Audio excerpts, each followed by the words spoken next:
If you're a conservative and you have any self-respect, you must be humiliated right now. Like in BC, the conservatives are in complete disarray. They have no leader. They can't run their own party, let alone run the province.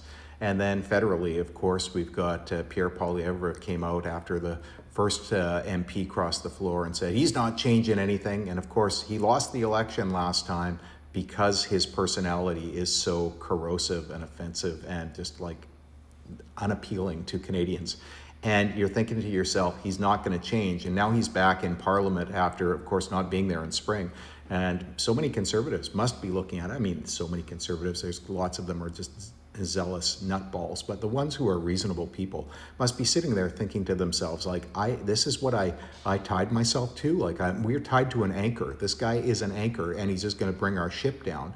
Meanwhile, you're looking at across the aisle, and you can see that the Liberals have things under control. Mark Carney is running a very impressive enterprise on that side, getting things done. And the only thing that's stopping good legislation from passing is these stupid games that Conservatives are playing. You know, basically filibustering committees all day long, reading their own poetry. I mean, it is shameful.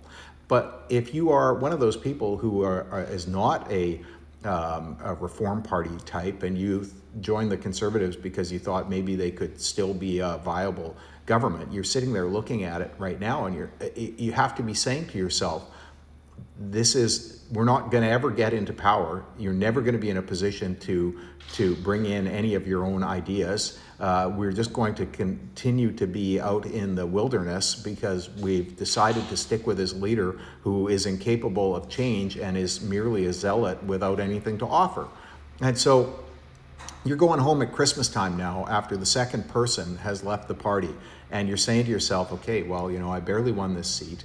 The people in my across the country are generally supportive of the Liberals, and I don't want to be just a negative jerk following the dictates of Pierre Poilievre for the next 4 years, because it looks like the Liberals are going to end up with a majority here one way or another. It's time to switch. So I'm thinking to myself now, this is the time really to contact your Conservative MP. There's no point in contacting Andrew Scheer, but there are MPs out there who are reasonable people, and in ridings where there was a close split between the Liberals and the Conservatives, contact that Conservative MP, phone them, leave a message for them, send an email, and let them know, you know what, like, I don't want you to be just a defiant jerk. I'd like to see the Parliament work, and if it means switching sides, now's the time to switch sides. Because, the more people who switch sides right now in this run-up to the leadership review that's going to happen in January, the greater the likelihood that they'll turf that dude. And he's got nothing good. He's got nothing good. And the Liberals have so much on him after 20 years in Parliament of him being a complete asshat. The Poilievre can never lead the Conservatives to victory. He just simply can't.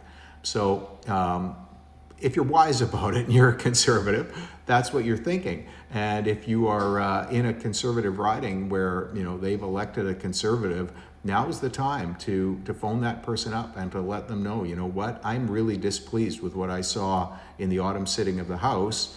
I did like what I saw in the fall sitting of the House, and it's very clear that the reason is your leader's back in there, and he's a bad guy. He's just a useless dude. Who wants to be associated with him and Andrew Scheer, who's just a liar, like dishonest dude. And make that pitch to your local MP, and maybe we can get these snowballing.